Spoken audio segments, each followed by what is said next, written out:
On the banks of this river in Korea in 1951, America, Britain and their United Nations allies were locked in a battle with tens of thousands of communist troops.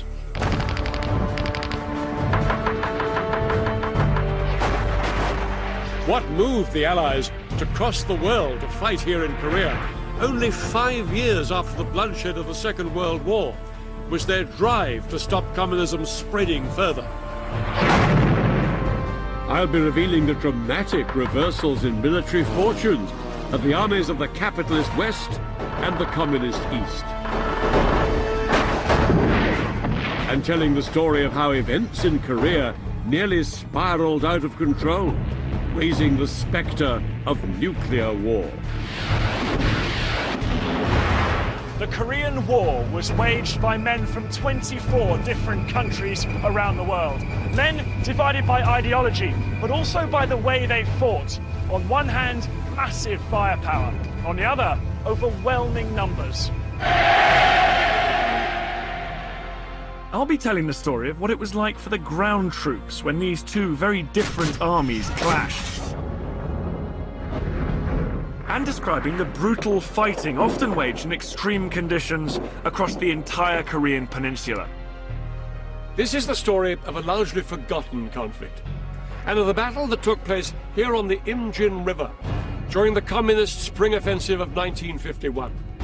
A battle that was to be a turning point in the war for Korea.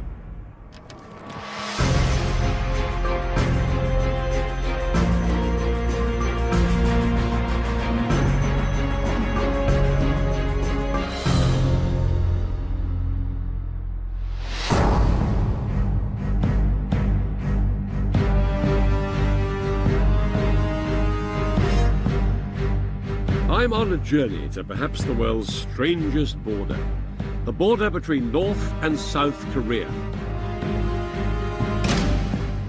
Right now, I'm about to enter the South Korean side of the 4-kilometer wide security zone that straddles the entire length of the boundary.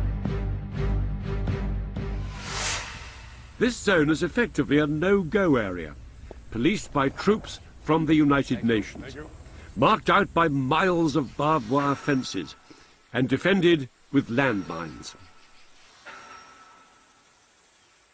At the border itself, there are no fences or gates. Here, the border is simply marked by this block of concrete, just 4 inches high. Yet absolutely no one is allowed to step across. Guarding the border on the south side stand the soldiers of the South Korean Army. Immediately opposite, the men of the North Korean Army.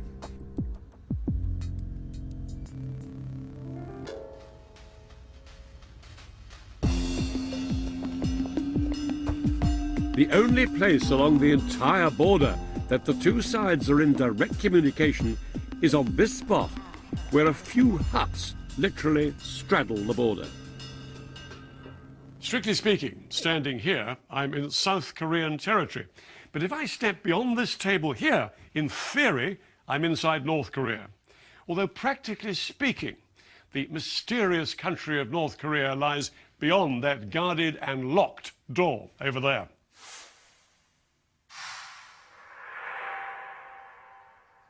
So, how come such a bizarre situation exists here? Well, the fact is that North and South Korea are still officially at war, and have been for more than half a century. Before the Second World War, the entire Korean peninsula was under the control of Japan. But when Japan was defeated, the victors divided the country along this line of latitude here, the 38th parallel.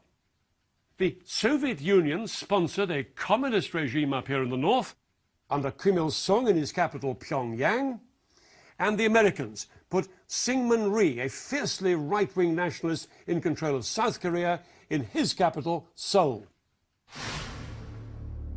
Syngman Rhee wanted to govern not just South Korea, but the entire peninsula.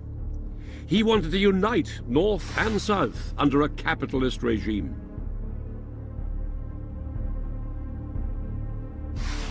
In the north, His opposite number and bitter enemy, Kim Il-sung, also wanted to unify the Korean peninsula, but under the banner of communism.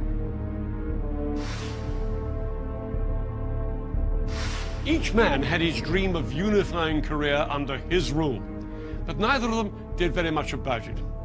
Until just after 4 a.m. on the 25th of June 1950, when, without any warning, North Korea invaded the South.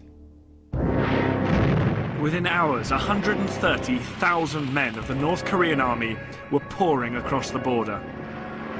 The North Korean army caught the South Koreans utterly unprepared. The South Koreans could barely muster a fighting force.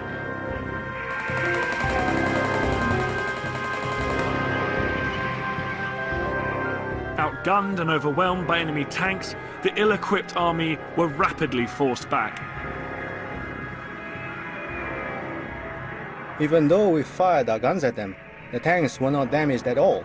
We could not destroy them. We were in a panic. We couldn't resist the enemy. It was terrifying. In just 48 hours, the communist soldiers were poised to attack the South Korean capital, Seoul.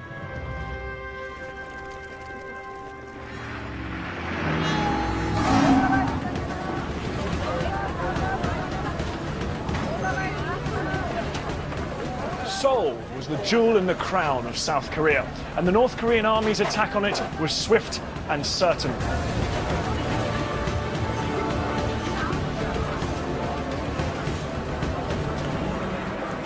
The communists burst through these narrow streets, meeting little resistance as they took control.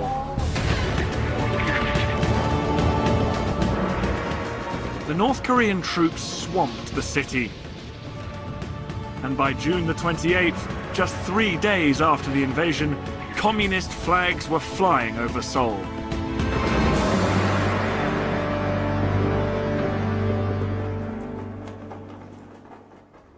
But the North Koreans didn't stop here in Seoul. They pushed on southwards, aiming to take the whole peninsula in the name of communism.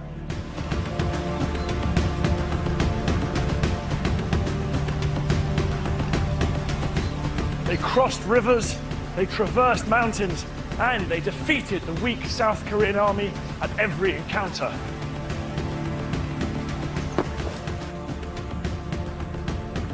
For the North Koreans, it was beginning to look like a walkover.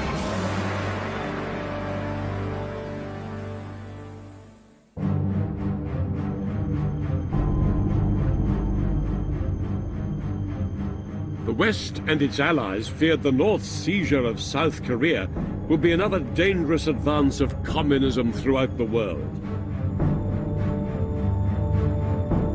And the West was determined to do something about it.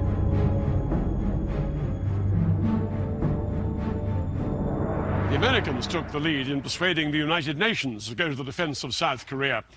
Now, the Soviet Union could have vetoed this proposal, but they weren't there. In the Soviet Union's absence, the vote was passed.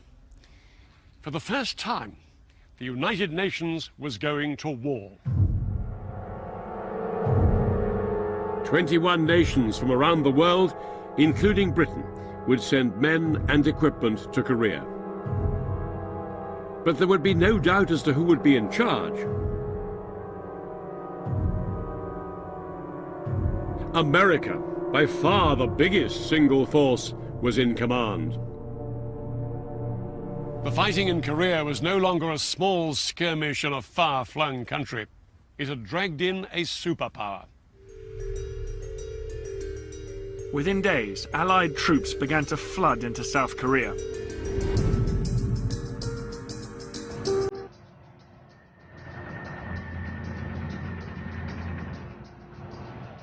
American troops were the first of the UN forces to arrive in Korea, shipped in from their bases in nearby Japan.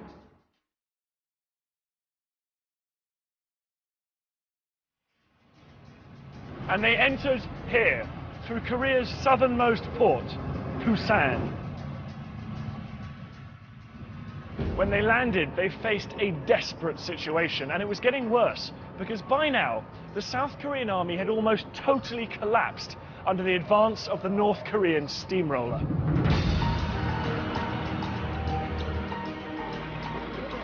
But the American troops were virtually powerless to improve matters, because these were not the same battle-hardened, well-equipped men that had been victorious in the Second World War. We had equipment left over from World War II, most of which had been in a warehouse someplace, and it was from unserviceable to non-existent. We were in a very poor shape for everything. We were not ready to fight a war. That's the long and the short of it.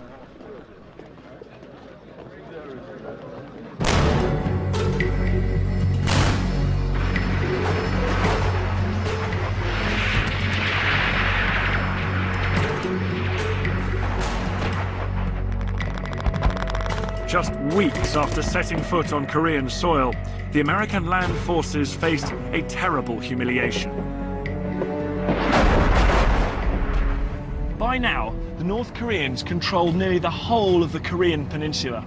And this meant that the American troops and their South Korean allies were packed into an increasingly tight corner, an area that became known as the Pusan Perimeter. This was a tiny pocket of land, just 50 miles by 50 miles around the port of Pusan in the southernmost tip of the peninsula. Everywhere else was in North Korean hands. The United Nations forces were surrounded and in danger of being pushed out of Korea altogether.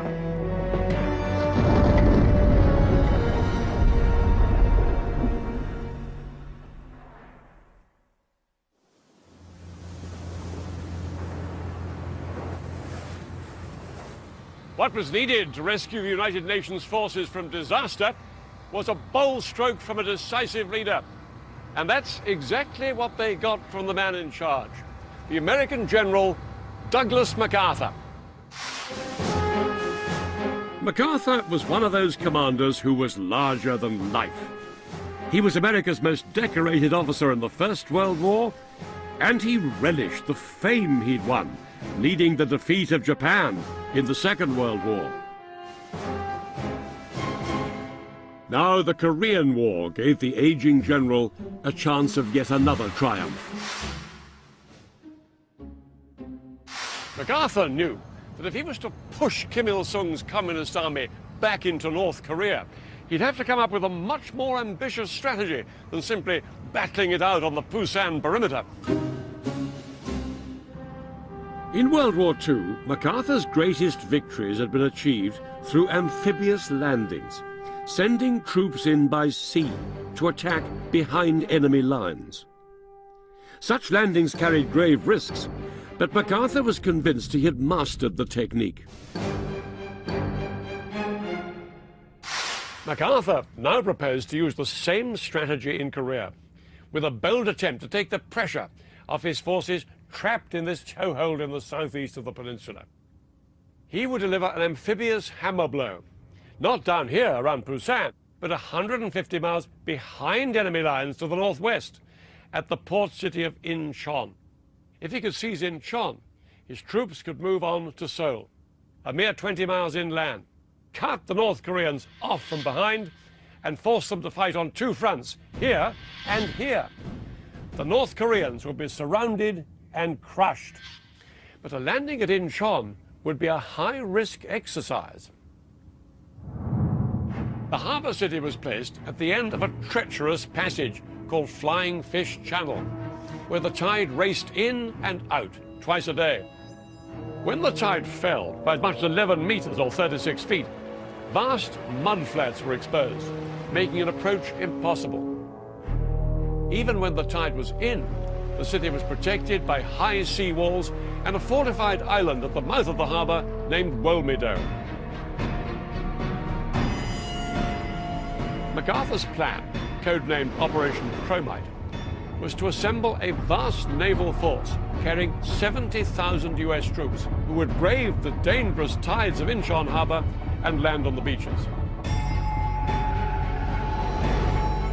The Marines would first have to take the key beach at Wolmido, codenamed Green Beach, which was only possible during the short window when the tide was high.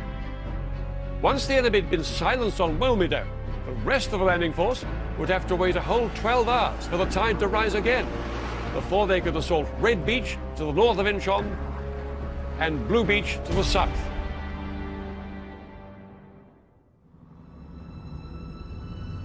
Set for mid-September 1950, Operation Chromite was to be the largest amphibious landing since D-Day. Many of MacArthur's colleagues thought his plan near impossible. One of them even said, "We drew up a list of every natural and geographic handicap, and Incheon had them all." MacArthur himself privately admitted his Operation Chromite was risky. It was going to be a tough assignment for the crack US Marines handpicked to carry out the operation. Positions APS unknown, bears 193, speed fast. The Marines' success hung on meticulous planning. But when I went to visit the British Royal Marines aboard HMS Albion, I found out just how many factors can throw the best plan off course. There's the weather, there's the tide that has an impact, the sea state. Of course, the Americans at Incheon had real problems with the tides, very high tides, just a 12-hour gap between them. How important is it to get the tides absolutely right? Well, if we get it wrong, then we're going to end up either getting caught on sandbars offshore and you're at the mercy of enemy fire. Absolutely. And if the tide is too high, then of course you may be actually slamming into the sea wall, equally difficult to get people off. So timing is absolutely crucial. Now, when your landing craft are underway and you're on that landing craft with all your guys, how critical to you is the covering fire that's coming down on the enemy as you go into the beach? Absolutely fundamental. And that's why all our destroyers and our frigates have big guns on the front. That's what they're for, is to buy us that time to get ashore. But this will be a matter of supreme concern for the lads that are now on the landing craft and steaming into the beach. Not directly involved. I shall remain clear of the salt reefs on sea. And what's it like being on a landing craft on your way into a beach? There will be guys that are utterly disorientated. They won't have a clue if they're in exactly the right position, what they're going to see when they get off the landing craft. Given with that, some will have been sick, some will be dizzy, some will be confused. And frightened? Oh, hugely frightened. One of the crew of the landing craft, who's working up on deck, will be shouting 500 metres to go, 400 metres to go, and then counting them down. And of course they get to 100 metres to go, they all stand up, the doors get pushed open, and then they're just stood there waiting for the ramp to drop. Hit the beach, ramp goes down, and then they're off. The US Marines waiting off the coast of Incheon were about to go through exactly the same experience as 0 hour for the amphibious landing drew near. At around 6 a.m. on the 15th of September, the actual landing part of the operation swung into action, under the cover of Allied naval gunfire. 6 British and American destroyers had already steamed in to within a mile of the city, and anchored so that their guns could fire at point-blank range on Wilmington and the entire Incheon area. For 2 days, Incheon had been bombed by aircraft dropping napalm on the North Korean defenses and pounded by warships.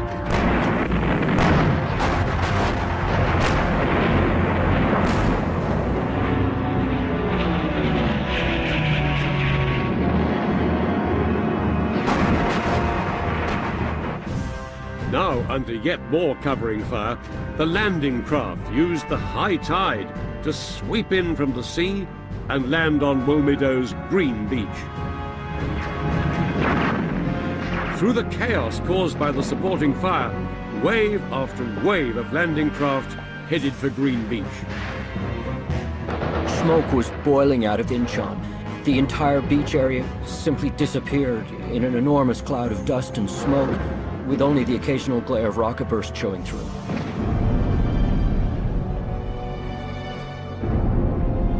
It was just awesome.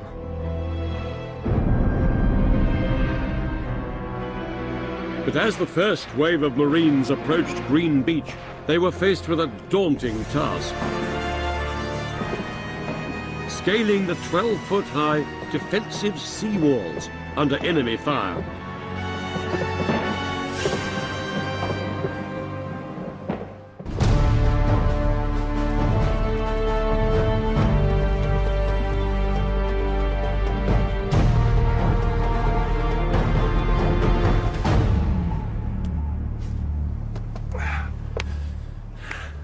Well, this is Green Beach on Walmerdo today. Not quite the same sight that would have greeted the first wave of US Marines as they clambered up the sea wall.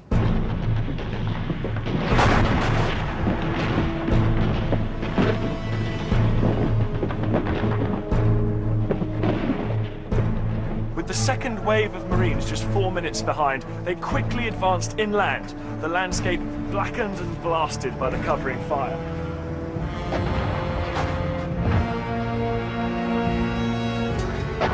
The Marines swept over the island, meeting limited resistance and suffering few casualties. In just 2 hours, the Marines' commander radioed the waiting fleet. Walmerdo secured. Phase 1 of their mission had been accomplished.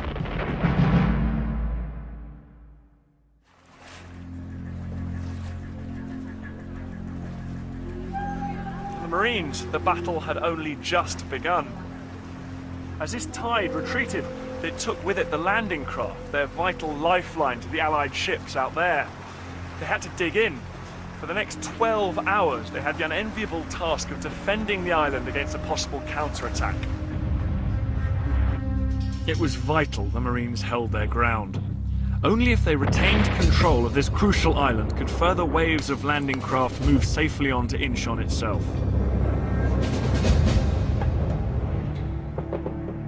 They waited hour after hour for the tide to turn, waiting to defend against any North Korean counterattack. But the big attack never came. Only at 5:30 did the tide come back in, and conditions were again favorable for the next phase of the American landings further up the channel. Red Beach fell to the Marines with little resistance. But there was still one more beach to capture.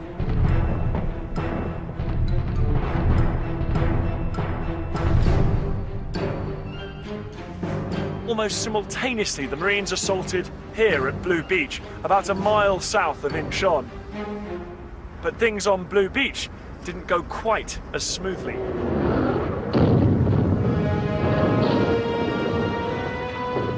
Out to sea, 25 separate assault waves had formed. But as they approached the shore, many of them were swept wildly off course by the strong currents. The assault on Blue Beach was in disarray. Landing craft at risk of capsizing, men in danger of drowning.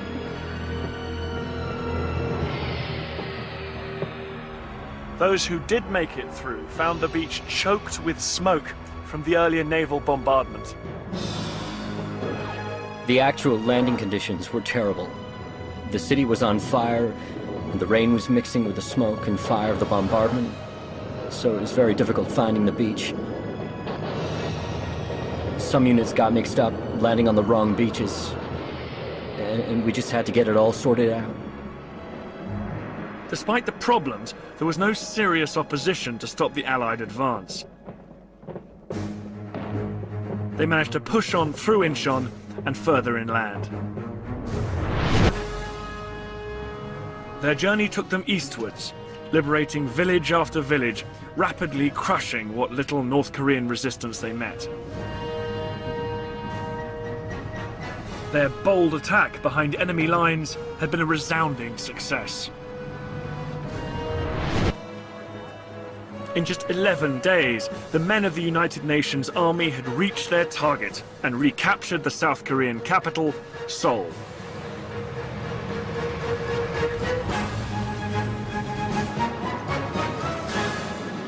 The war in Korea was taking a whole new turn.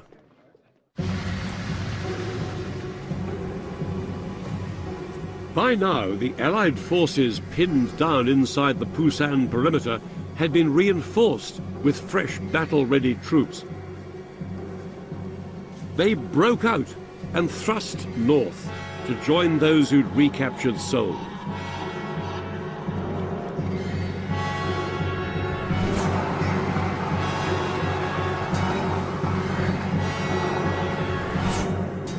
The United Nations forces could now attack the North Korean troops from two directions. Kim Il-sung's army was effectively surrounded and quickly collapsed. Within just 2 weeks, the Allies had pushed the crumbling North Korean army back over the 38th parallel, back into North Korea. It was an incredible turnaround.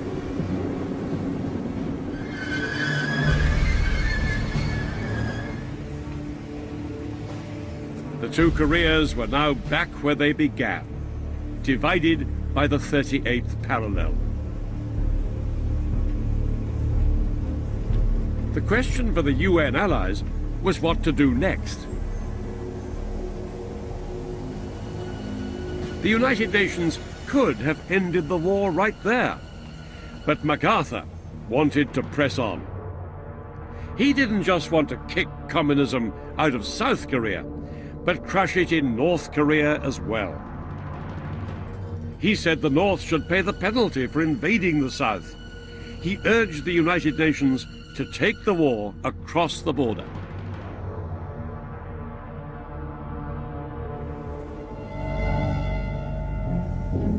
At the end of September 1950, MacArthur got his way. He was given the go-ahead to cross the 38th parallel and push into North Korea. The UN army were no longer repelling an invasion. They had themselves become the invaders.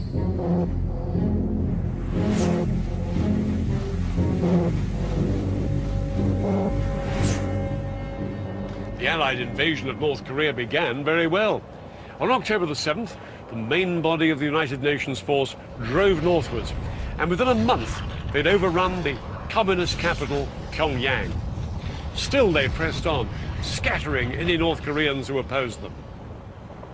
The United Nations forces were now within reach of fulfilling MacArthur's vision of a total victory over communism and a united anti-communist Korea. Word went around that MacArthur had even promised his troops would be home by Christmas, in a month's time. But every step his men took north threatened to awaken a sleeping dragon. MacArthur's troops were now fast approaching the Yalu River, the border between North Korea and Communist China.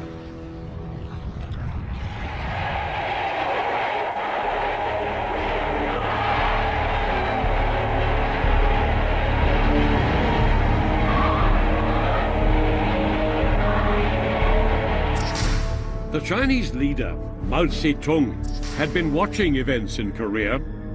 His new communist regime was only a year old and far from secure. Now the United Nations army was rapidly approaching his eastern border. As far as Mao was concerned, this was blatant imperialist aggression, and it had to be stopped. In September 1950, he ordered the Chinese People's Volunteer Army into North Korea. Led by Commander Pang De-Huai, their aim was to confront and crush the United Nations.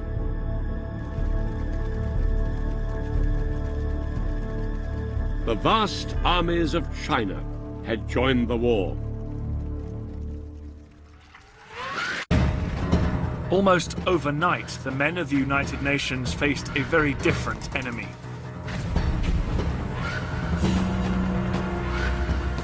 The Chinese were tough. They were battle-hardened veterans of years of civil war, expert in close-quarters fighting and used to the rugged terrain. What really set them apart as a fighting force is that they were highly politicized.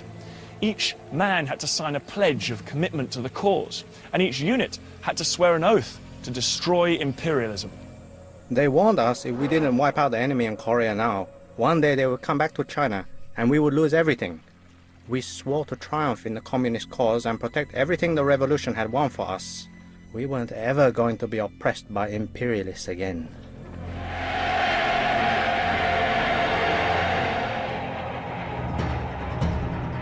The Chinese may have been rugged and determined, but their real advantage lay in the sheer vastness of their numbers. The UN, on the other hand, relied on completely different strategies. Rather than the massed use of troops travelling swiftly and silently across open countryside, the UN had fewer troops, relying on road-bound tanks and artillery.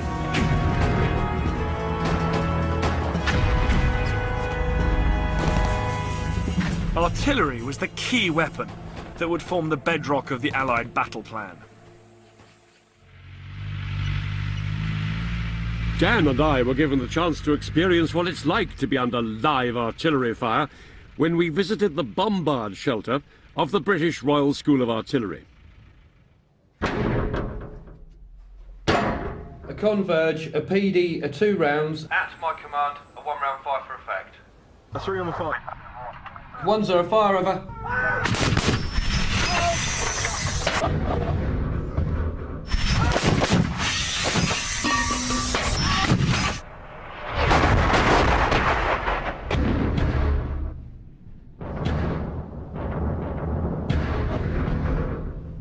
Even in this bunker, you can actually feel the shockwaves go through you, can't you? You're telling me you can. How critical is the artillery defending a position like this against, imagine these waves of Chinese attacking? Absolutely vital.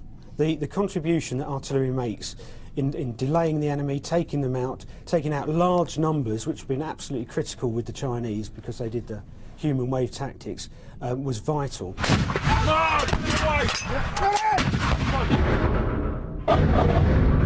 Lethal effect would probably be about 150 metres in a circle, taking people out. That would be killing them, and then the actual damage will go out to about 200 or 300 metres. Extraordinary, isn't it? And that effect would be continuous, day or night, all weathers, 24 hours a day. That's what you would receive. The effect on an enemy out there is absolutely devastating.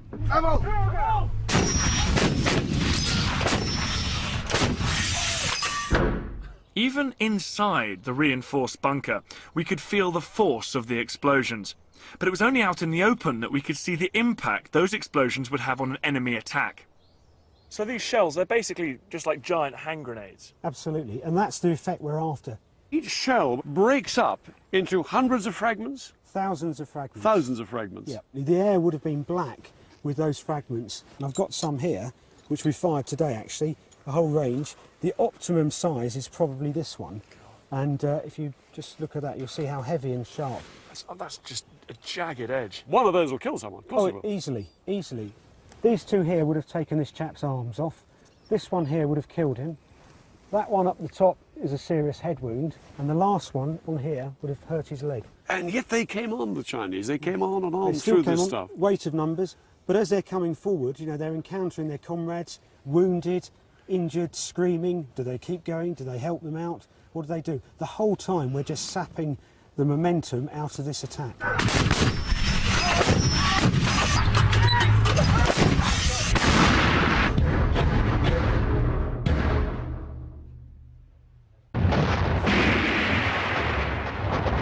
But no matter how lethal the artillery fire, it did little to stem the massed attacks of the Chinese army. We swarmed into action like ants. The enemy guns overheated with the continuous use. They began to misfire and could no longer hit their targets. In the end, they would see so many people coming at them, they would panic.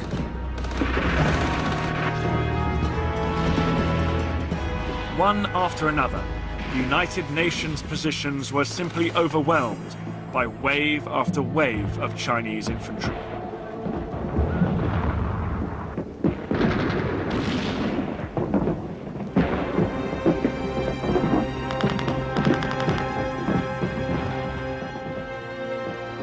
Some United Nations units fought hard.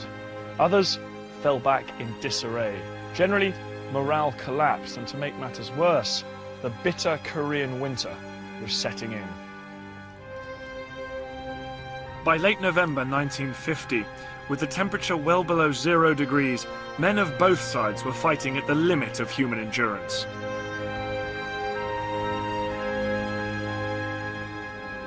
The Chinese soldiers were wearing only lightly padded cotton uniforms and thin canvas shoes to protect them against the bitter cold. The Allies fared little better, and much of their equipment simply seized up.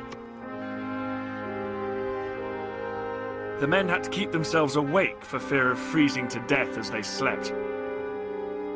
The first night the Chinese hit us, I lost 39 men to frostbite.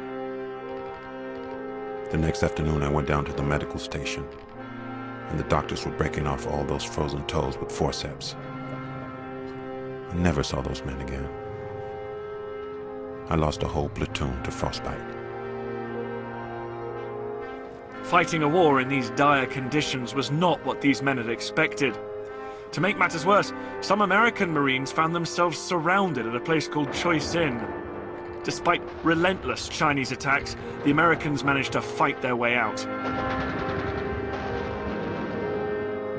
But elsewhere on the battlefield, other soldiers couldn't cope. Without waiting for orders, some turned around and fled. We moved headlong, helter-skelter, trying to get to the port at Busan. It was disgusting. Unbelievable. I never felt so ashamed in all of my life as to be a part of an army that was running away.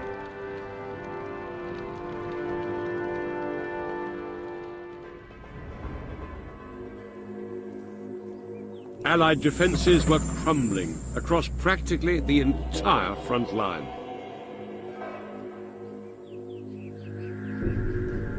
The United Nations generals had no choice. They ordered a full-scale withdrawal. It was the largest military withdrawal in US history.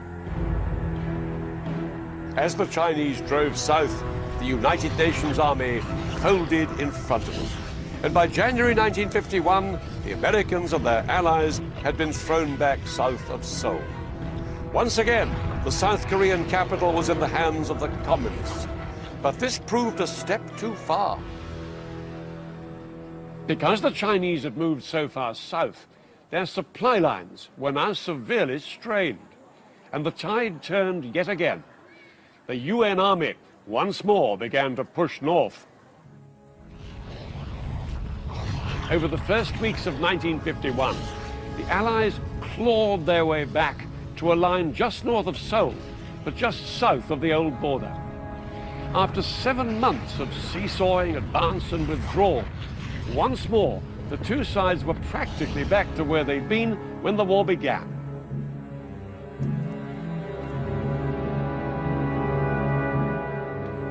The huge, sweeping moves of the two sides up and down the peninsula subsided into an apparent stalemate. But how to break this stalemate was to lead to a crisis at the very highest level of the American leadership.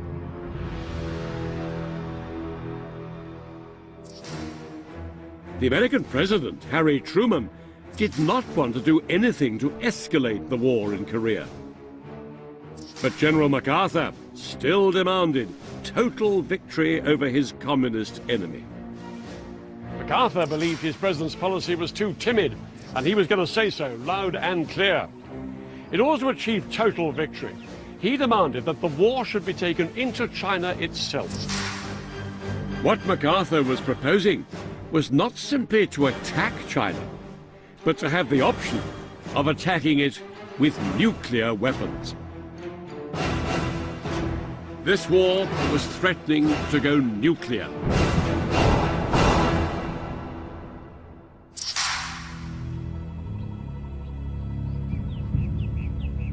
With MacArthur now publicly challenging Washington policy, President Truman had to make a decision, and he made a brave one. I believe that we must try to limit the war to Korea for these vital reasons: to make sure that the precious lives of our fighting men are not wasted, to see that the security of our country and the free world is not needlessly jeopardized, and to prevent a third world war. I have therefore considered it essential to relieve General MacArthur. General MacArthur is one of our greatest military commanders. But the cause of world peace is much more important than any individual. MacArthur's dismissal marked the end of an era. The end of the Allied aim to unite the two Koreas under a democratic flag.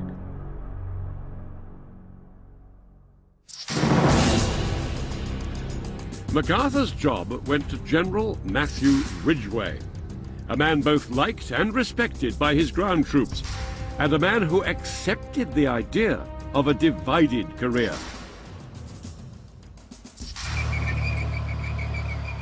Ridgway's aim was to establish a defensible line in the mountains and rivers just north of Seoul, from where he could keep the communists at bay. But the Chinese commander, Peng Dehuai, had an entirely different plan. He wanted to demolish the Allied forces and throw them out of Korea once and for all. Unknown to the mainly British and American soldiers who were starting to dig in, China's vast armies were preparing to launch a massive attack, their spring offensive.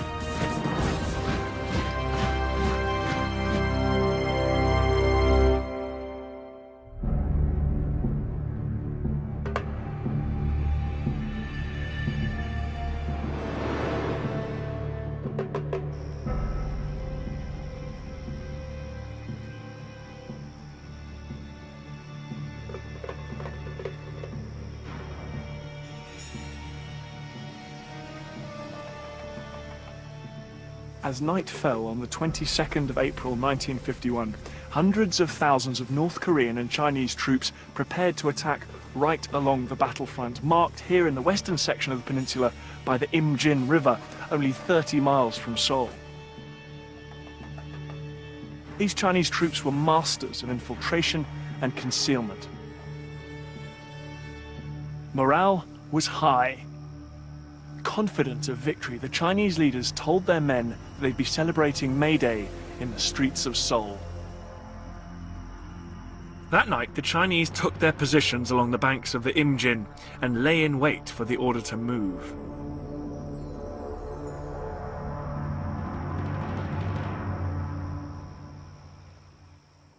The Chinese commander, Peng Dehuai's plan was for a huge coordinated attack, practically from coast to coast. And the aim of his spring offensive, to destroy entire UN divisions by swamping them with sheer weight of numbers, carving them up into small pockets and wiping them out one by one. Then he'd move to recapture Seoul. Peng ordered the North Koreans to bring pressure on the east end of the line here. But the main attack would be by the Chinese themselves, punching a hole through the line in 3 places, against mostly South Korean forces here, American forces here, and here, in the west, where I am now, the Chinese put a large force up against the mainly British 29th Brigade, who were defending the historic invasion route to Seoul across the Imjin River. Until now, the Americans and South Korean troops had borne the brunt of this war, but over the next few days, the men of the mainly British 29th Brigade, led by Brigadier Tom Brodie, would play a vital role. The 29th Brigade's 9-mile-long front along the Imjin River was pivotal. If the Chinese breached the line in this position, the Allied divisions either side would be exposed and the routes to Seoul would be open. Of vital importance were 2 river crossings, with tracks leading to the capital just 30 miles to the south. 700 men of the Gloucestershire Regiment guarded this track, from the hills just south of a ford, which they later called Gloucester Crossing. This second crossing and track were guarded by another 700 men from a battalion of the Royal Northumberland Fusiliers. In support, both British battalions could call on the Royal Artillery's field guns back here. All this, plus some tanks in reserve here, and some other units on either side, were part of Brodie's 29th Brigade. And everything in this region was under the overall command of the American 3rd Division. There were just 4,000 men in the British 29th Brigade, thinly spaced and not yet properly dug in. A pitifully small contingent to be defending such a crucial stretch of front. Advancing on them, the entire Chinese 63rd Army, over 27,000 men. The British were outnumbered by around 7 to 1.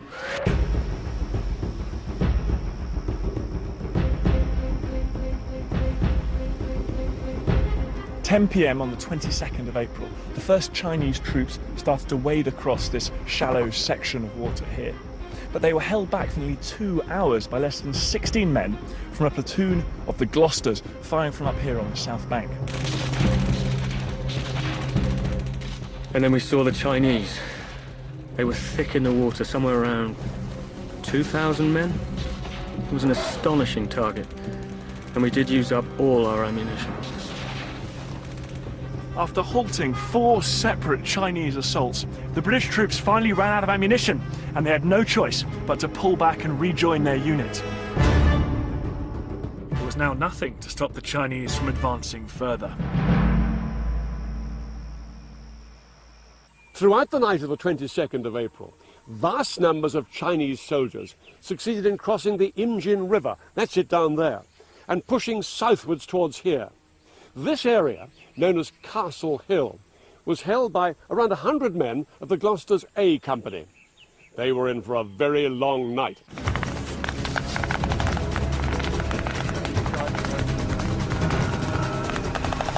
For 6 hours, under bright moonlight and under the glare of parachute flares, A Company fought a ferocious close-quarters battle for control of this hill.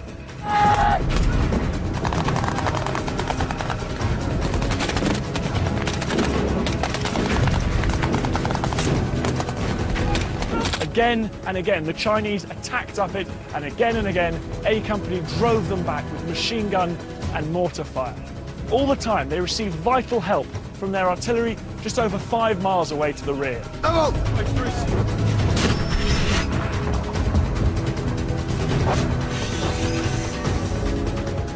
Shells rained down.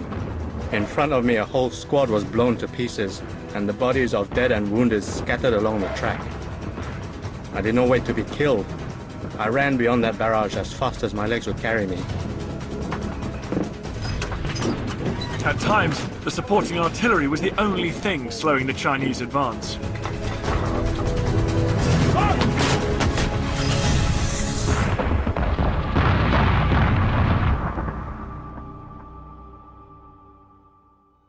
At first light on the 23rd of April, things were looking decidedly bleak for the whole 29th Brigade. In fact, it was looking grim right away along the whole Allied line. Some 30 miles over there to the east, a South Korean division collapsed under the Chinese pressure. And American and Commonwealth troops were desperately trying to plug the gap. It made it all the more vital that the British 29th Brigade held on here at all costs. The Northumberland Fusiliers, guarding the easterly track down from the river, had found their forward positions threatened. The Chinese had begun to gain the high ground here, and the Fusiliers were being pushed back. The line was weakening, and the Chinese were infiltrating the gaps between the British positions. As for the Gloucesters 5 miles to the west, their A Company were unable to hold out any longer on Castle Hill. There was no other option for the soldiers here, reduced to just 1 officer and fewer than 60 men, but to pull back and join the rest of the battalion further south. Relying completely on supporting artillery fire, they managed to retreat to a hill that became known as Gloucester Hill. By dawn on the next day, the 24th of April, the entire battalion, reduced to around 400 men, were all defending Gloucester Hill against around 10,000 Chinese soldiers. And they were practically surrounded. By now, the Gloucester situation was so precarious that the 29th Brigade commander, Brigadier Brodie, sent in a column of tanks along this valley in an attempt to blast its way through to them. But the lead tank was hit, and it blocked the route, and the attempt to break through to the Gloucesters had to be abandoned. All hope of getting help to them evaporated.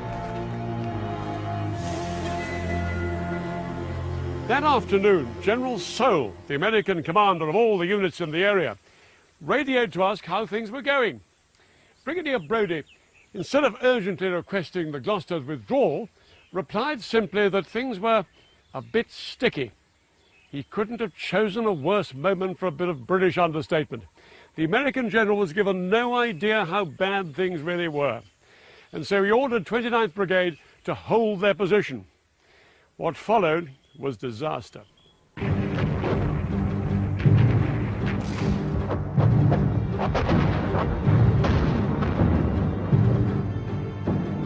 At 10 p.m, the Chinese struck. The Gloucesters fought a bloody hand-to-hand battle and pushed back attack after attack. The battle raged all through the night.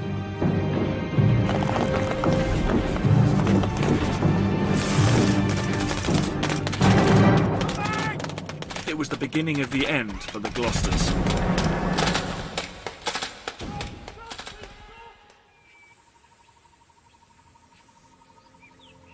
The entire 29th Brigade was at breaking point.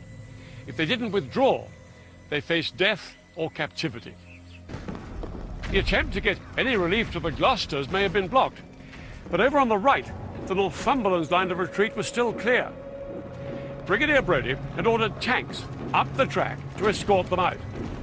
But the withdrawal became chaotic as the Chinese managed to swarm onto the track and climb on the British tanks. The crews of neighbouring tanks were forced to hose each other's tanks at machine gun fire in a desperate attempt to dislodge the clambering Chinese. The rescue of the Northumberlands was succeeding, but only just. But the Gloucesters, off to the west, were left to their fate. In the face of the rapidly advancing Chinese, Brigadier Brodie had by now been forced to withdraw the artillery supporting his troops. And once these vital guns were silenced, the men of the Gloucesters really were at the mercy of the Chinese. The men stranded just up there on the top of Gloucester Hill were preparing for a nearly impossible task. They were going to try and make a break for it. But many had not slept or eaten for days, and with virtually no ammunition, getting back to friendly lines would be a near impossible task. But the Gloucesters had little choice. They set out across the enemy-infiltrated stretch of land on what for many would be their final journey. The Gloucesters had started the Battle of the Imjin with 700 men. 58 had been killed in the fighting. Only 63 made it back to the safety of British lines that night. Nearly 600 Gloucesters were taken prisoner. It was a very shameful moment, surrendering. I hated doing it. Surrendering seemed to go against everything that I thought soldiering should be about. The rest of 29 Brigade had fared little better than the Gloucesters, but those few days in April 1951 had taken their toll on the enemy too. Although 29 Brigade had lost a quarter of its men, it had destroyed nearly half of the communist forces attacking them across the Imjin. And right the way along the entire battlefront in Korea, other British, American and Allied forces fought heroic battles of their own.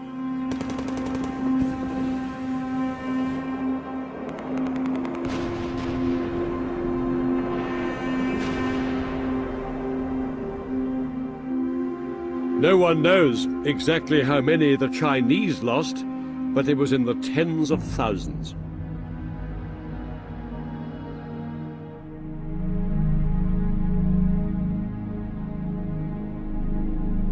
The communist offensive ground to a halt along the entire battle line. It was to be the last major assault of its kind. The Chinese would never again launch an attack on the scale of the spring offensive of 1951. Like the Americans, they too had finally realized that neither of them could win control of the whole of Korea.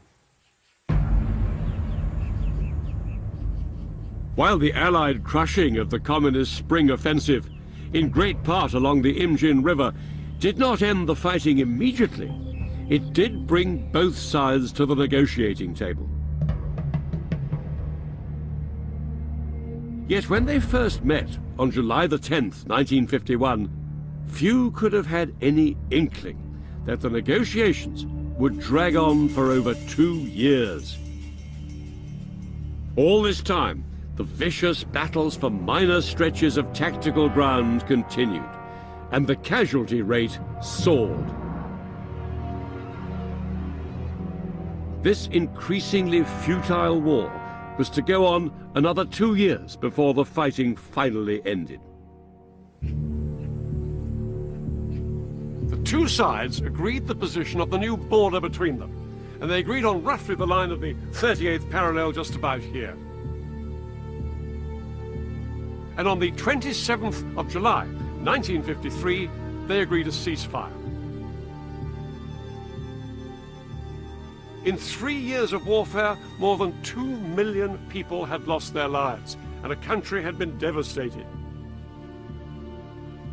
And yet, the border between North and South Korea had barely changed. And there's one even bigger irony. The two sides have never signed a peace treaty. The state of war between North and South Korea still officially exists. To this day, Korea's two sides remain in an uneasy stalemate. North Korea is still one of the most undeveloped countries in the world, and fiercely secretive. South of the border, it's a very different story.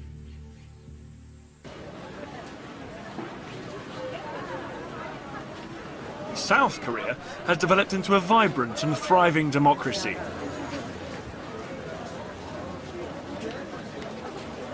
Today, the two Koreas may be vastly different, but one thing hasn't changed. For the people of North and South Korea, the threat of a return to hostilities still looms. 50 years after the ceasefire, South Koreans still plan for the worst. Around twice a year, a siren sounds across the South Korean capital here in Seoul. It's a drill for the taking of immediate shelter in the event of a North Korean attack. For a few minutes, these city streets empty in readiness for a return to hostilities.